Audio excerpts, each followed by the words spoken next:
Hi, everybody. I'm Dave Schrader from the Holzer Files and Ghosts of Devil's Perch, and you're listening to the Paranormal Portal with Brent Thomas.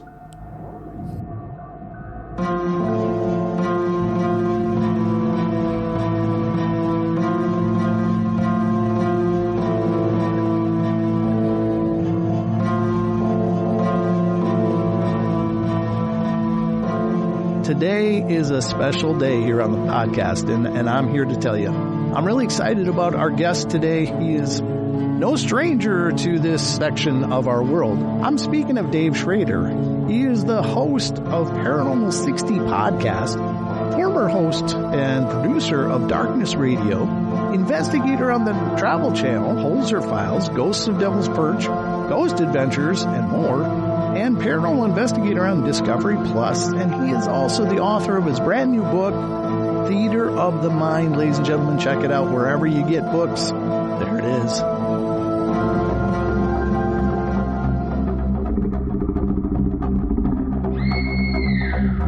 Hey everybody, and welcome to the Paranormal Portal. I'm your host, Brent Thomas. Thank you so much for joining us today. Got an epic show ahead, but just remember, if any of you have experiences you'd like to share, I'd love to hear from you.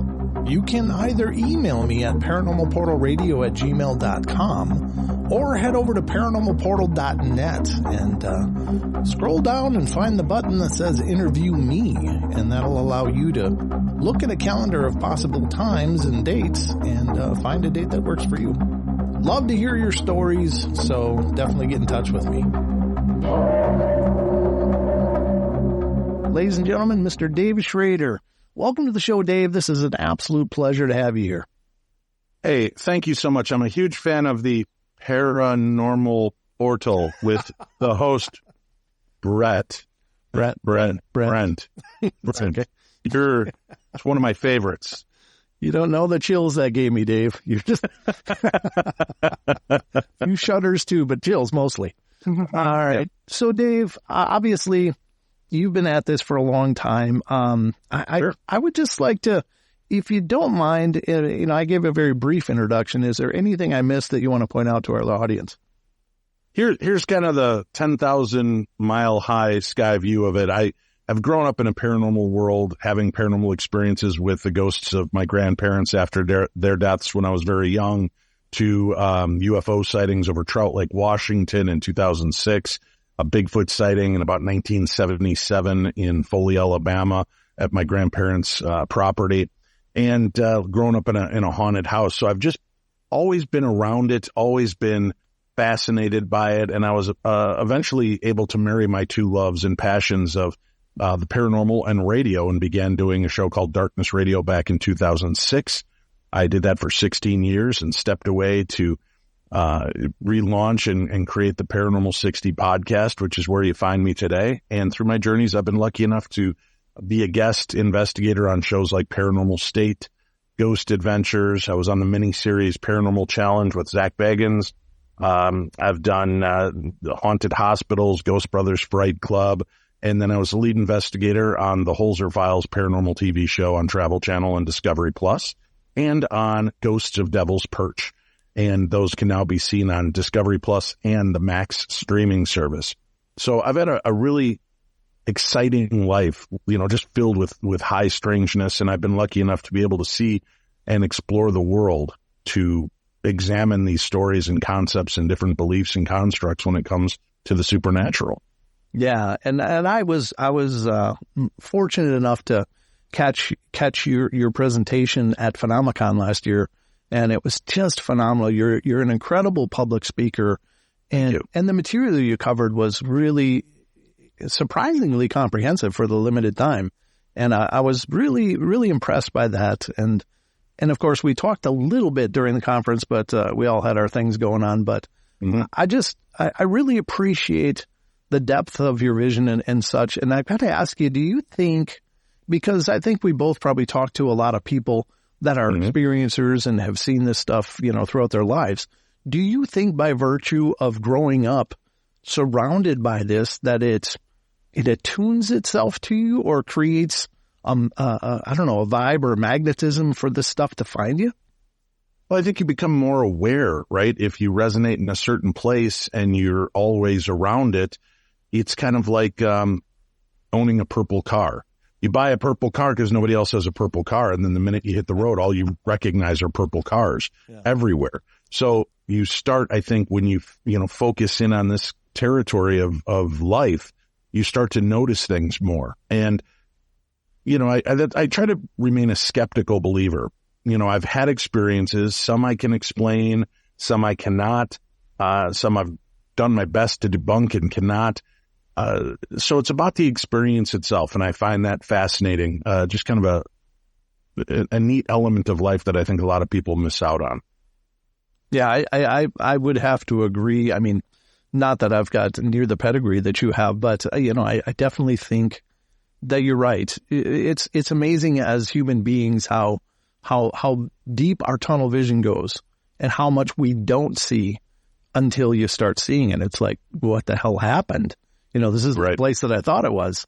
And we come up with that many times with experiencers that, they're, my favorites are the skeptics who suddenly are no longer skeptics, because I think it's powerful and not to make this about me, but I think oftentimes this stuff is overlooked, but I think something incredible is being demonstrated in this world, and just to scoff and dismiss it, I think is a tragedy, because we're witnessing the impossible, and that to me is incredible.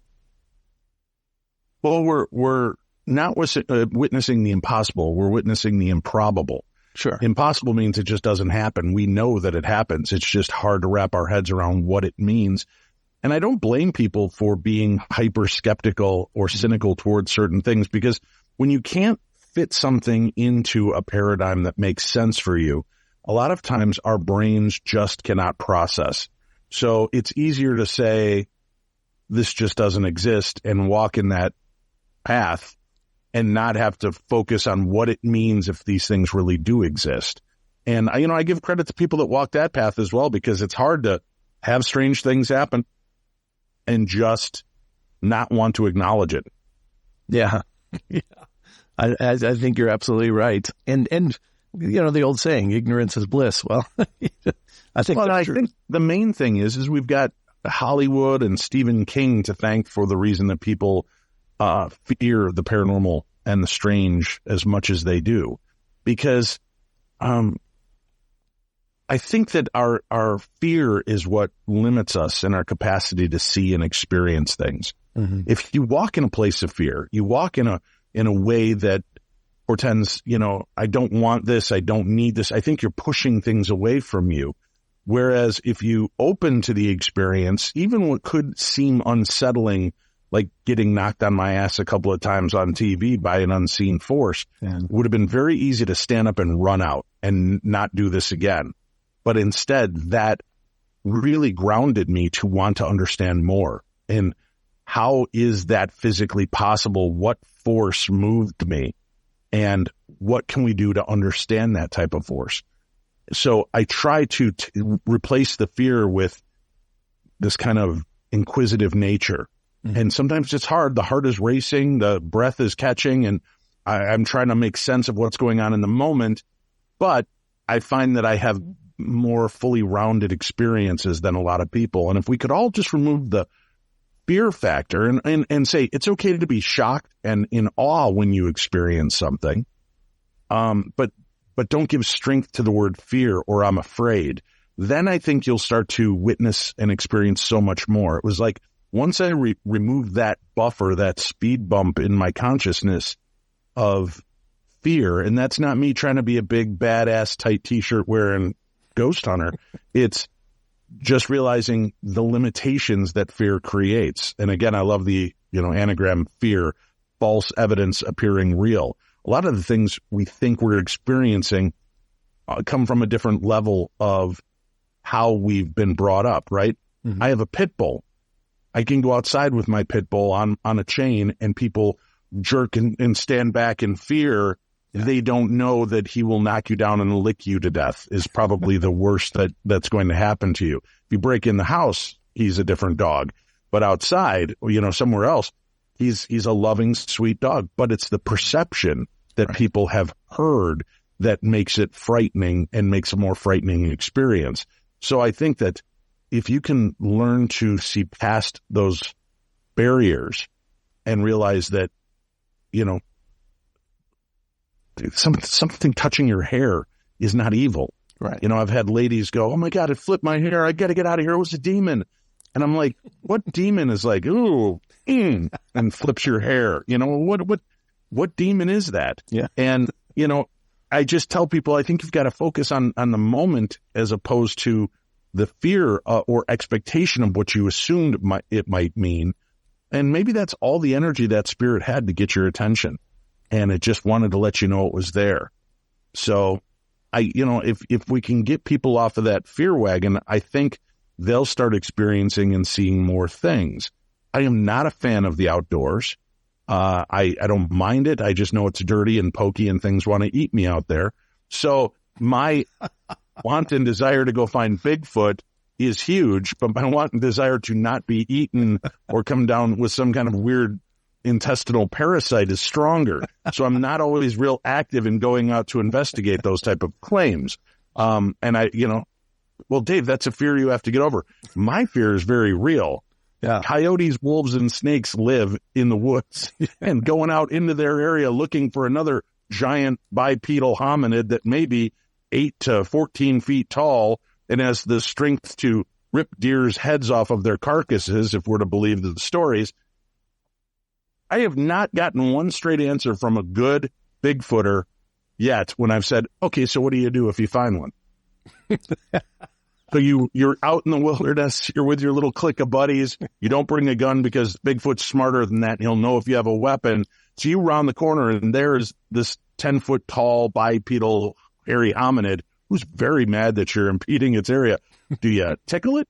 Do you throw a net over its head? What exactly is the next plan? And I don't think I've ever gotten an answer. No, that's a great question. And that's right. I mean, what will it do? You know, right. Seeing that that's you're there. Point. You know? I mean, some people have us believe that they're very benevolent beings. Others say they're very aggressive and territorial in nature. And it could just depend on the area you're in. Mm-hmm. Like maybe Bigfoot in Minnesota is, you know, sipping Starbucks and reading the newspaper in the woods, and he's cool with you bumping into him because Minnesota nice. But you go into rural Kentucky, and, you know, he doesn't want you near his moonshine still. And he's a little bit more crabby. I don't know. I don't know how it works, but I just don't know that I want to put myself out into an environment where very real things could hurt me. Going into, I've never been one for urban exploring since I became an adult to go off into reportedly haunted locations at night by myself or with a buddy or two. Because I'm more afraid of the living that might be in there. Oh, right. That, you know, are held up there or hiding there because they don't want to be captured by the law or whatever weird stuff's going on. That frightens me more than facing a demon or a ghost. Sure. And first of all, I want to comment on your point about fear, and that is so brilliant. I just love that. And I think you're absolutely right, because our emotional state really paints the experience, not necessarily the experience itself. And I often think, and that's anybody's guess, but I agree with you that even though these things might be surprising, shocking, you know, startling, they're not intended a lot of times to be that. It's just like, maybe it's, hey, I'm here, you know? Right. I oftentimes wonder, what is that experience like to be this disembodied spirit in a place, maybe alone for however long, and right. Maybe just that connection is just so powerful to them that they got to use what energy they have to say, I'm here, you know, see me, at least acknowledge me. And right. That's brilliant. Very true. And would you agree that, well, I mean, again, I'm asking you to speculate. Maybe that's not fair, but just in your experience, that 90+% of the time, all of these interactions with these strange phenomena like the ghosts, not all, I'm not meaning all encompassing, but with dealing with spirits and such, that they're really not trying to be aggressive, but they have a limited way to show you they're there. Right. And it also could be that they're coming off aggressive, because imagine you've been there for 100 or 200 years, and every goofball and their brother that's watched a TV show about the paranormal is traipsed in there asking the same 10 to 12 questions. So, and then do nothing afterwards with it. So are they frustrated by this? I try to always come up with interesting, weird questions. I try to engage them in a more friendly manner. I show them respect. And I think that's why we get some really good responses when we go into places like this, is it's allowing the spirits to feel like they are being given an opportunity to have a voice again. And that's why I think I have really good success in investigating, and people that take that tact have the same. Now, if a show has got a lead investigator who's yelling at the ghosts and challenging the ghosts, and the ghost pushes you and knocks you down, does that make it a demon? Or does it just make a ghost that said, oh, okay, you want me to prove you that I'm here? You want me to show you how powerful I am? I will. But if you've asked for something like that and it presents itself that way, I still wouldn't jump to the conclusion it's evil or a demon. I've said I'm going to be a goofy ass ghost. I will be around for centuries after, because I've got a large family, 11 kids, 8 grandchildren so far from only 3 of those 11 children. So I'll be around forever at those boy-girl parties when my great-great-granddaughter breaks out great-great-granddad Dave's Ouija board at a party, and they're all, oh, it's going to be fun. We're going to get spooked and cuddle up next to that boy or girl next to us that we like a little bit more. And when they ask that question, who's going to die? I'm going to lift that planchette and start poking that boy or girl in the forehead that's with my grandchild, right? Now, does it make me an evil demon or a smart-ass ghost? Yeah. Right? Yeah, absolutely. And that raises a great point. And I think the word demon in the paranormal field is just epidemic, and it's so overused to maybe I've considered this, maybe it's street cred for people. Wow, we dealt with a demon, and that sounds way more impressive than, hey, there was a restless spirit over at the Jenkins house. Would you agree with that? Well, I know that TV wants everything darker. Okay. I've pitched 100 TV shows over the last 18 years. And a lot of times they're like, yeah, we like that, but we need it darker. Would you be an exorcist? And I'm like, this isn't a scripted TV show I'm trying to sell you. I'll be happy to assist in exorcisms and be there for that. Well, no, we'd want you to be you'd be the one facing off. And I'm like, I'm not, I'm a spiritual man and I pray, but I'm not prepared for facing a real demon if we do come into contact with one. So a lot of the networks want that, and they'll take anybody that's willing to say, yes, I'm a demonologist. And then when you push and you find out the credentials are that they've watched, every Exorcist movie 10 times and read part of the kid's Bible, that makes them an expert. And I don't mean to sound dismissive, but I'm being dismissive. There's a lot of jackasses out there running around claiming to be demonologists that are not. And I think that is more harmful than anything, because if you really do encounter a location that's dealing with dark forces and you call in one of these charlatans that's making these big claims, and they don't really have the training, wherewithal, or understanding, not only can it be dangerous for the location and the homeowners or business owners that called them in, it could be extremely dangerous for that person and their loved ones. I'm friends with actual demonologists and lay exorcists and religious exorcists, and most of them do not have close relationships. Some don't even have animals because they know that the dark side will screw with them, their animals, and loved ones. So they kind of break all ties so that they're not in a position to put anybody else in harm dealing with this. In my first book that I co-wrote with Patrick Burns and Marley Gibson, which was a guide on ghost hunting and the paranormal, I put in a chapter about demonology, and John Zaffis and Adam Bly are like, what the hell do you know about demonology? Why would you write a chapter? And I said, well, I haven't published the book yet. I wrote it because I want you guys to weigh in on it. And both of them read the chapter and they're like, that's perfect. I wouldn't change a word. And it was more of a cautionary tale as opposed to, I've always likened it to the X Games, right? The demonology aspect is the X Games of what we do. It's the most extreme, and you're a bigger badass than anybody else because you're not just facing ghosts, you're facing demons. And whatever. And again, I know there's going to be some people out there that are pissed at me. I haven't named any names, and I won't. But you know, it is what it is. You have your belief system, I have mine, and I believe that most of these people do not live up to the background that they claim that they have. And I think it's extremely dangerous all the way around.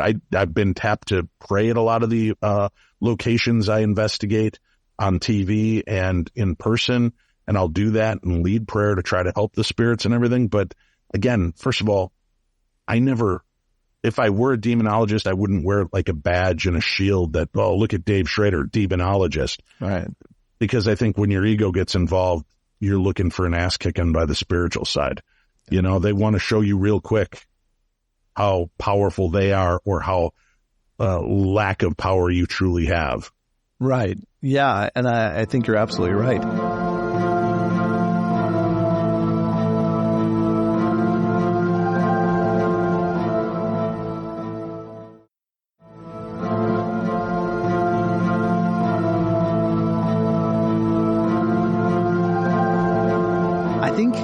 I think that's dead on, because I think people use the term so loosely, but I don't know if they realize the severity of what they're claiming, and if they did actually see one, you know, and encounter one, you know. Well, many of them, I've talked to many of them, and they all claim to have dealt with demons and fought demons, and there have been some that have said, hey, would the people that you help be willing to come on my show and talk? I'll even black them out just to hear their story. Oh, no, they're very secretive, but they don't want that attention. And I understand that, but every family.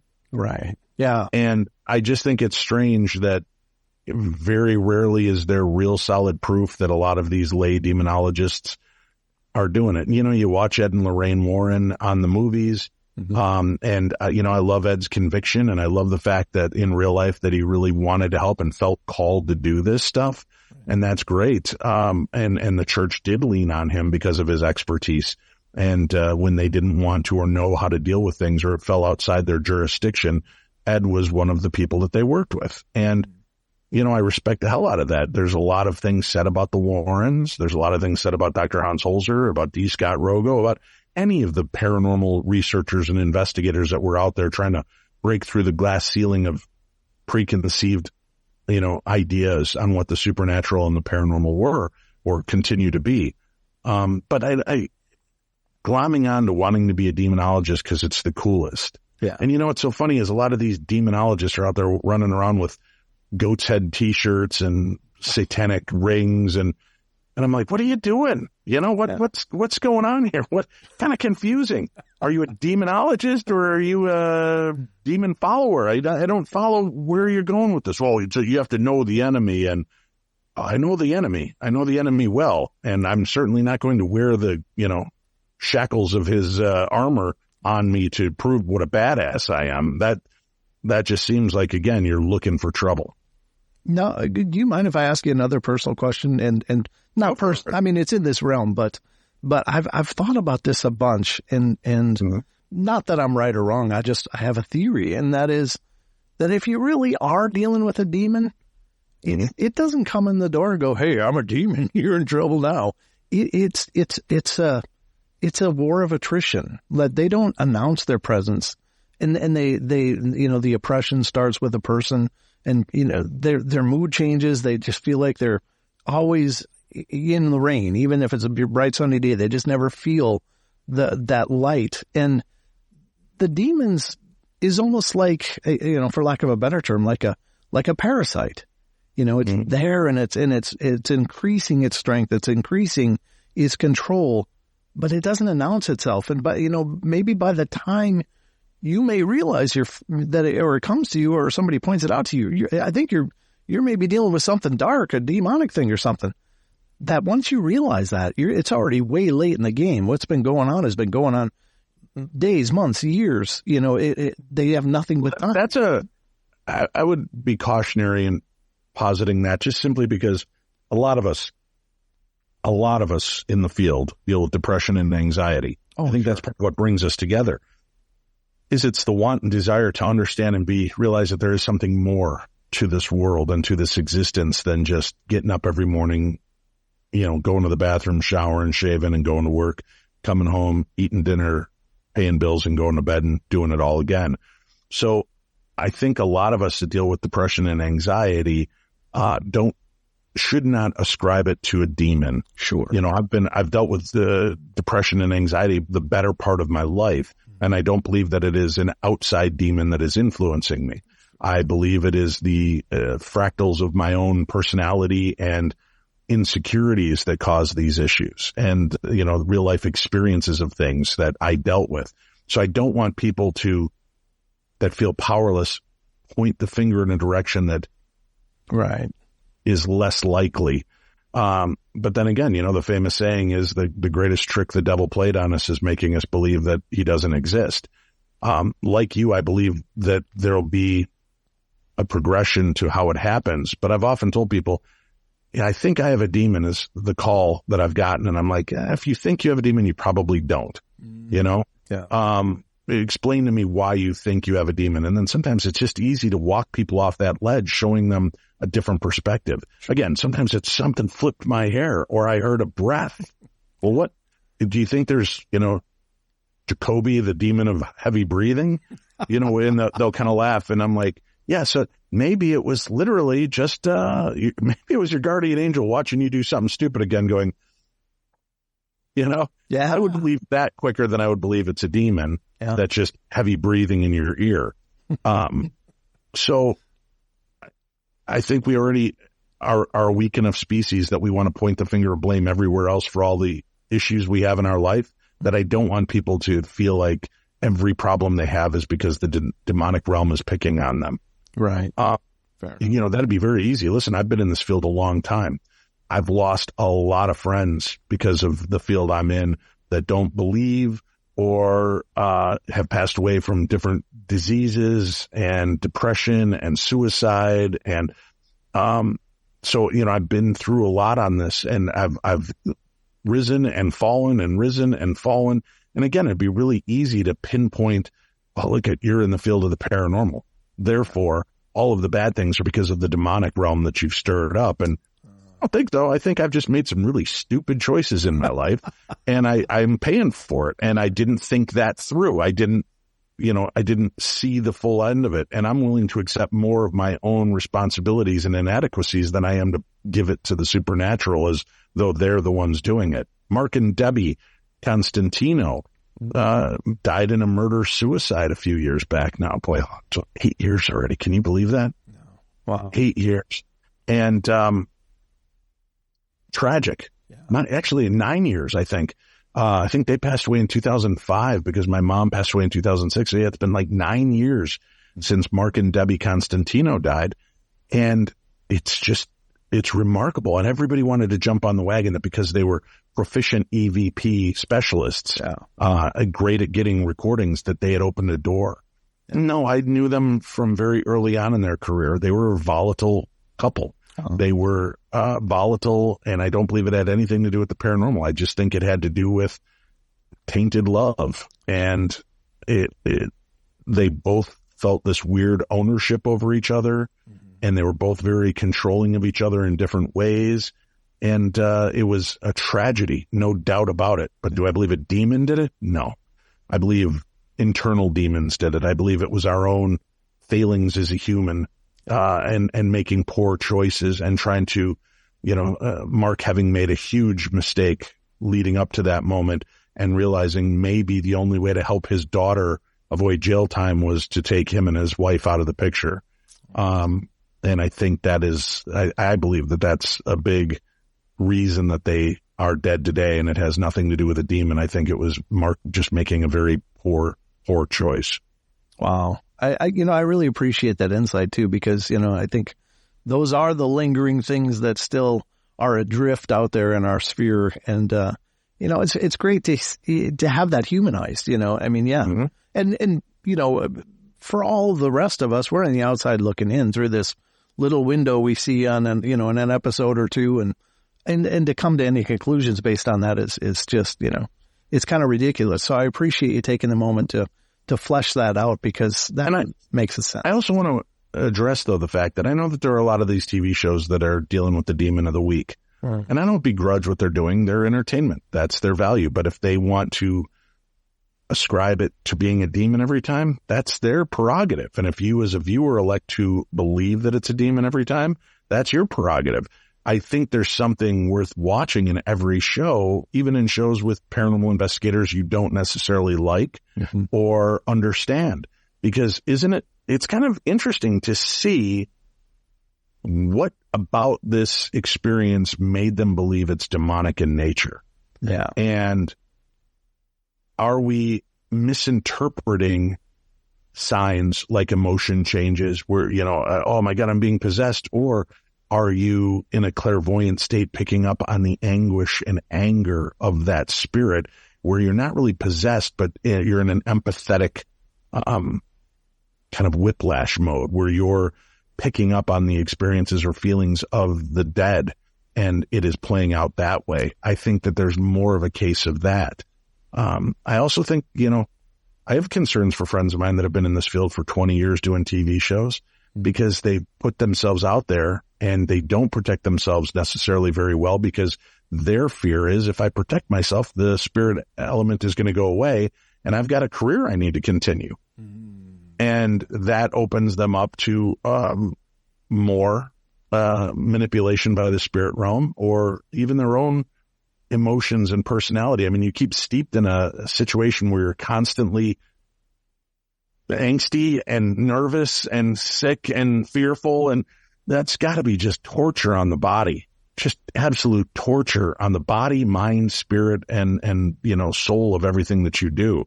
So I often wonder about the long-term effects on my friends and how this will play out. Yeah, I can't imagine the pressure that they would be operating in and day out. Yeah. Because that's their life. You do bring up a great point, though, and I think... wow, that's 2 today. Hey, write it on a calendar. I had 2 great points today. I'm betting you're going to hit 3 or more, but, this ain't done yet. So I think that if you look at the YouTube channels and a lot of those shows, I think it really mischaracterizes paranormal investigating when every house they go to, every place is, as we've been talking about, demon, and doors slamming, things moving, and it's like they have this, at least visually, this innate talent of finding these houses where things are just going off the charts every time they're filming, and I think that gives people a really skewed idea of what it means to investigate. And what would you have to say to that? I think 90% of the investigation takes place not on property. It's in talking to historians, doing the research, pulling records on the house and the property, reviewing old newspapers, articles, anything that coincides with the location that you're at. I think that's where the real investigation lies, because that gives you more of an idea of why this place is haunted, not is it haunted? Why would it be haunted? Why would it maybe not be haunted? Are we able to go in there and, separate fact from fiction, fear from reality, and help people out? Because I've had people, I literally over the phone have diagnosed a haunting over the phone by what they've told me and experienced. And I've often thought, boy, they're going to think I'm a quack because I'm not running out to their house or their aid right now. But I really feel this is the experience. And, maybe I am tapping into a mediumistic element of it when I am talking to you, and all of a sudden I'm like, can I just ask, and again, you don't have to answer, but this is between you and I. Have you been going through extraordinary stress and pressure lately? Yeah. And it's really causing rifts between my wife and I. So that's why we think the paranormal. I said, is it paranormal or, and again, you don't have to tell me, is it financial and making you feel like maybe you're less than a man because things are not going how you want them to go? So it's easier to feel like that the world is out of control because, the paranormal world is out of control because you can't right the planet and fix the problems that are going on. And they're like, there might be something to that. And I'm like, yeah, first of all, you got to start with you, man. You got to heal you, give yourself some patience and grace. But what I'm hearing sounds more like manifestations of your own fears, of your own anxieties. And I think we can project those. And I think that we, especially in couples and friendships, tight friendships, you can imprint emotions on people. And that may be what causes fights and anxiety between you, and the person that you love may be picking up on your fear and anxiety, and it's nothing paranormal or supernatural, but you're both experiencing it, so it must be that.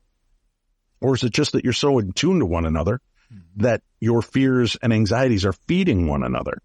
And I've had some people just on the phone say, all right. And then I bump into them 2-3 years later and they're like, you know what? You had that talk with me. I went in and decided to try therapy. I started getting help and all that paranormal activity went away. And I said, so do you think the demon left you alone because you were getting stronger?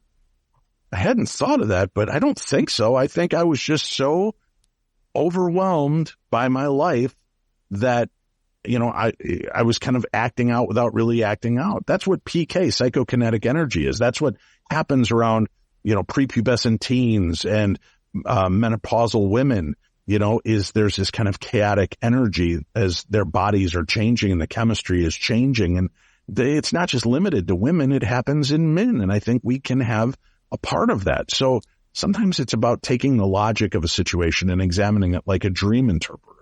Would this experience happen and happen to you? Why do you believe it happened to you? Is there anything else going on in your life at this moment? And, you know, giving people an insight into that element of who they are, because I think we're much more capable of remarkable things than we give ourselves credit for, from spontaneous healings to manifesting a world, you know, that we want. We can all be the Willy Wonka of our own life. All you have to do is imagine it and put those imaginations back into play. That's incredible.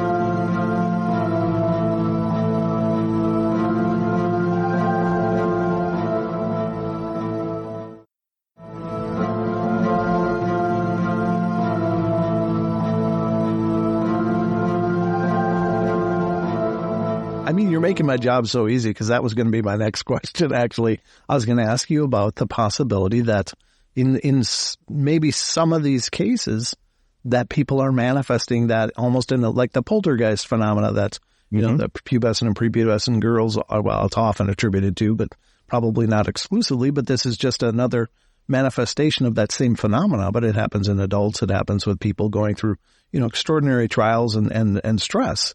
And you've already answered it. So that was brilliant. But I there's me using my psychic ability again. Yeah. Man, you are tuned in, brother. This is great.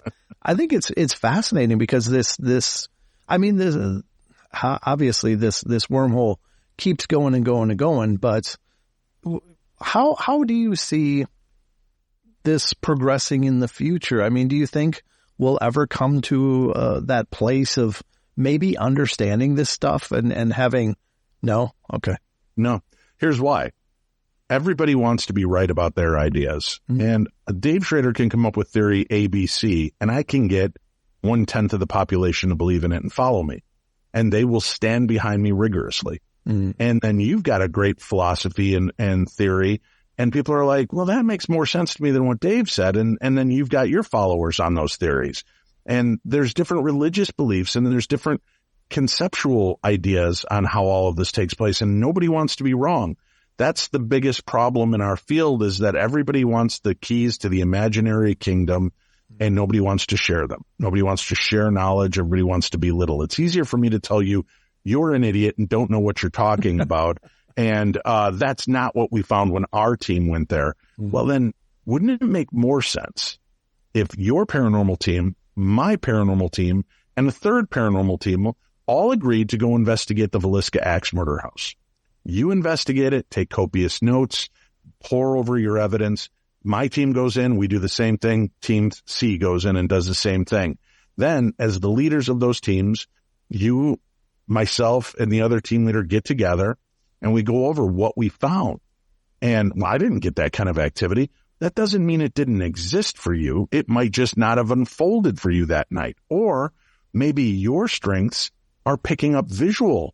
My strengths are in the audible range, and maybe the other person is empathy. I picked up so much sadness in that room. Well, that's interesting. I didn't pick up that, but I kept hearing what sounded like somebody punching a wall. Interesting, isn't it? And you saw this angry kid standing in the corner glowering at us, right? So it all kind of ties in that way.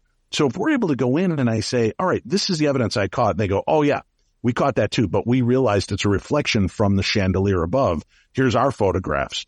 Boom, great. So you're correlating data, corroborating each other's experiences, and helping each other. That is how the next evolutionary step of the investigative world needs to go. Nobody wants to do that. Well, it's not true, Dave Schrader. I work with 3 or 4 teams in my area. Yeah, but it's not on a grand enough scale. Sure. That's the problem. There might be a few teams out there doing well, and everybody touts paranormal unity, and there is no real paranormal unity out there. People are cutting each other's throats over stupid stuff, destroying each other's credibility and their interest and love in this field. This has got to be one of the most diabolically weird fields I've ever been a part of. And that says a lot because I've been in media and in sales, which are 2 of the most cutthroat jobs in the world. And paranormal makes the rest of them look like kindergarten play. Yeah. I've just watched people do and say ridiculous things so that their team gets, in charge of this location or gets this or gets that. And it's caused so much derision, and it's just a shame, man. It's just a shame. There are some great things going on out in the field. And then I watch real science minds come together, like Bill Chappell, who created so many of the amazing pieces of equipment we've seen on different TV programs. The guy is a legitimate genius. He has worked in the field of engineering for like 30 years, 40 years. And because he is so good at what he does, he has worked side gigs for different aspects of our military and government agencies because they know he knows what he's doing. So when he creates a piece of equipment saying, I don't know if we're talking to ghosts, I don't know that I believe in ghosts, but I took your theory of that this happens in this magnetic field, so I've created a detector that will pick up on things in that magnetic field or in that audio resonance or in that visual spectrum. And theoretically, if there is some other unseen energy here, it should impact and affect these tools. And I've had people who are shredding Bill Chappell online, and I go look him up, and this is, again, no slight. They're a janitor for their local high school. Right? And please understand, I'm not putting down a janitor at the local high school. I know. But there's a different level of skill and education behind being a janitor and being a high-level electronic engineer. Yeah. For you to call him a fake and a fraud because you've known nothing. As a matter of fact, a lot of Bill's equipment, if you take it apart to try to re-engineer it or figure things out, it actually self-destructs so that it destroys itself. And it, so the thing is, people tell me how they've, went in and jiggered with it a little bit and they were able to do this and do that. It's shenanigans.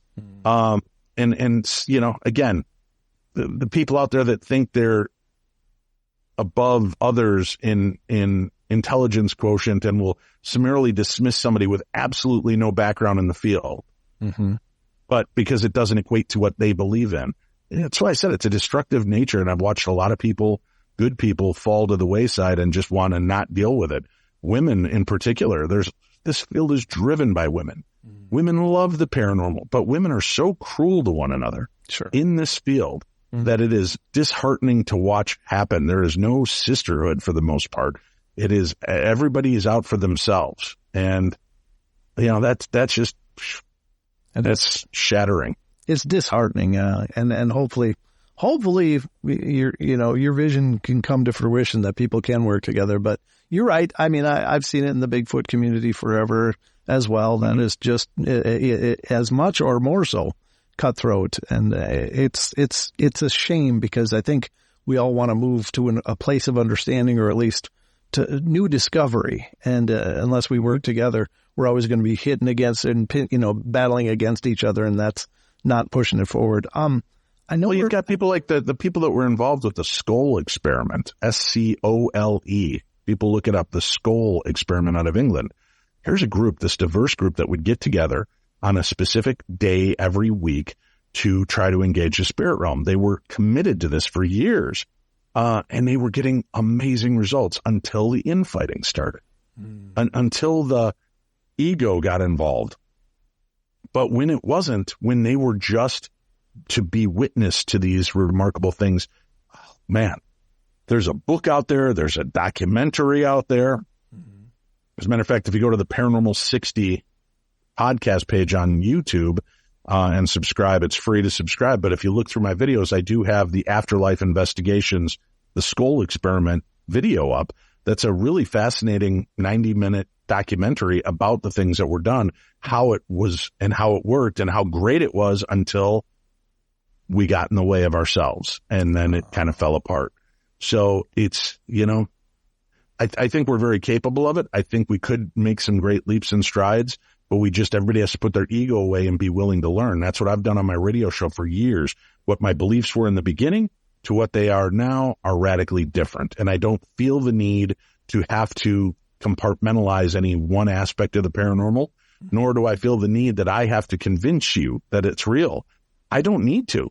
I'm telling you because you asked me a question about my experience. And when people have attacked me about that, and I said, didn't you just ask me this question? And they're like, yeah. And I said, then why are you being so aggressive?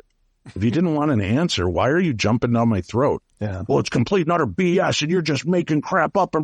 Then why did you engage me? Why did you waste your precious moments talking to somebody that you don't respect, don't understand, and don't really want the truth from because you've already got a preconceived notion? Yeah. You know what? Life is way too short, man. Like me or hate me, that's on you. If you're going to spend time watching, listening, and surrounding yourself with things you hate just so that you're right, what a sad life you lead. Just cut me off. Don't watch, don't listen, don't be a part of that realm. I'm not going to be sorry by it. Yeah. It is what it is. We all have our own journey and path to walk, but I'm never going to be angry about it because you don't believe what I've seen or done. I used to when we started this. I'm like, no, it happened. And I'm like, I don't care if you believe it. I had the experience and I'm happy and I'm fulfilled by having the experience. Yeah. That's a great point. And it's, I know we're running short on time, but I just wanted to point this out because this is what occurred to me as well. And I can't appreciate what you say even, any more than I do because you're absolutely dead on. It's like somebody that hates country music, but they tune into the country music channel every day to hear what else they hate. It's like, how about you just go? Well, I told all of my friends that have ended up on TV shows, and I even told Shane and Cindy this when we did the Holzer Files. I said, don't read the online chat boards. Don't read the online comments because they can be cruel. Yeah. They can be hateful, and I don't mind if you disrespect the way I investigate. But when your only complaint is that guy's so fat and old, I don't even know why he's on there. I'm better looking, younger, and I could do more. Yes. He has to keep sending Shane in because he's too fat to get into those little locations. You know what? If your only negative response about me is that I'm fat and old, and you're not even talking about the actual activity that I'm involved in, right, that tells me more about you than it does about me. But I've told them, you kind of want the haters. Yeah. Because the haters, I'll let you know a secret. They're what? Haters tune in. The haters are morons. They tune in. They tune in to hate you and watch you. And you know what? That counts towards the ratings. So hate me all you want. I don't care. Tune in week after week to talk about what a dumbass Dave Schrader is. Doesn't matter to me. Just tune in and listen because that's the way it is. I've got people that will go on I'll say, hey, do me a favor and go rate and review my podcast on Apple Podcasts or wherever you listen. Mm-hmm. And, that means a lot to me. The more you rate and review shows that I'm a part of or programs like this, the more exposure it gets on these different podcast tools. Yeah. And I will then get a slate of people that just have to go in and be ignorant. But it's like, okay, I want you to know something. If you gave me 1 star, it still counts as a rating. Yeah. And that means that I've got enough juice to get somebody so pissed off that they're willing to write how much they hate me. And that means that they're still going to share my show because I'm getting response. And you know what? Sometimes people love to hate things. So if they see that it's got a lot of hate, they might tune in just to hear how stupid I really am. And then they may hang in. So I told everybody, just accept the hatred is coming your way. And I think the big problem we had with Holzer Files was I'm very proud of that show. Yeah. I had very little hate come from that show. And damn it, I wish more people hated us so there would have been more people watching in disgust instead of all the people that loved us. But thank you to all that did watch the Holzer Files and Ghosts of Devil's Purge. It means the world to us, and that you continue to do so and still write to us. And, we just, what was it, yesterday or today, marked the 5th anniversary of our filming of the very first episode of the Holzer Files. 5 years already. Wow. Time flies. That's amazing. Yeah, it does. Yeah. I do want to give you some time to talk about your new book, because that's doing really well, and I'd love for you to share with our audience more about it. Yeah, I've got a new book out. It's called Theater of the Mind: Tales from the Darkness, and ghosts, UFOs, aliens, monsters, and other strange stories of the supernatural. I've combined about 15, 16 of my favorite weird stories. There's a couple of my own personal tales in here, one that dealt with a haunted doll and one that dealt with a haunted hospital. So you can read the book for that. But then they're just some of my favorite stories that I've collected over the years from people just like you that have had real life experiences, shared it, and wanted us to get the story out. And I have had these stories for years sitting in files, and then I'm like, it's really a shame. These should be out there. Why? Mainly because there are so many people that have had these type of experiences that don't realize yet that other people have. Mm-hmm. And they get a chance to read this and realize they're not alone. I hope that makes them feel better, that they realize that there are other people that are walking the same strange pathway, and that will make the world a little less big and scary. The paranormal is the great evener, right? The supernatural, the paranormal is the one thing that attracts every walk of life, every financial, every sexuality, every race and religion is fascinated with the element of the paranormal. So we've already got the even playing field. Now it's just learning how to walk amongst it and be nice to one another. So my hope is with this book and the book series that I'm doing that you'll find some great stories that'll be thought-provoking, maybe scare you, maybe make you think about it, maybe even make a smile spread across your face as you learn about some of the strange details of other people's experiences. So that's it. And I've got, I'm extremely proud of the book, happy. I've been getting a lot of great response from readers around the world. And the book is available. You can get it signed. If you're in the United States, you can get it signed on my website at paranormal60.com. You can order both an unsigned or a signed edition. Or wherever you are in the world, just look it up on Amazon. It's Theater of the Mind, Tales from the Darkness. Dave Schrader is the author. And pick up a copy. I'm working on the Kindle version and an audiobook version. So hopefully both of those will be out here in the next 30 to 45 days.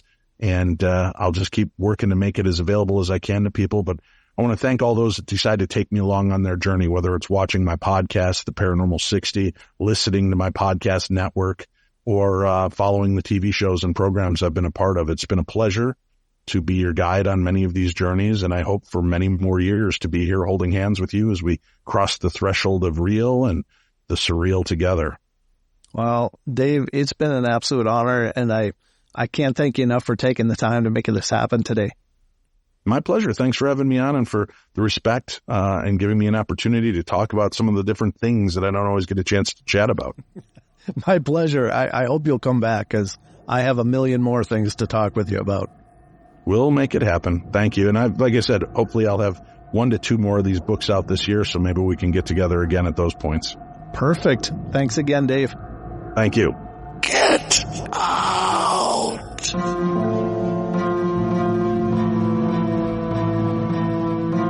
All right, everybody, that's going to wrap it up for us today. So hope you guys enjoyed the show, and thank you again so much for all your love and support. And remember, if you want to follow the Paranormal Portal, probably the easiest way is to head over to paranormalportal.net. And that's the homepage for the Paranormal Portal. And you'll find links to all of our different social media and sites and information about the shows, including our YouTube channel, which is youtube.com/paranormalportal. Or just look for Paranormal Portal on Google or whatever search engine, and you'll find links to our social media such as Facebook, Instagram, TikTok, and Twitter. So we're kind of all over the place, and we're spreading as well as we can. But anyway, thank you so much for the love and support. Y'all take care, and remember, we love y'all. Be good, be kind, be nice. Take care of each other, help each other out, find the magic in every day, and remember to laugh as much as you can. Until next time.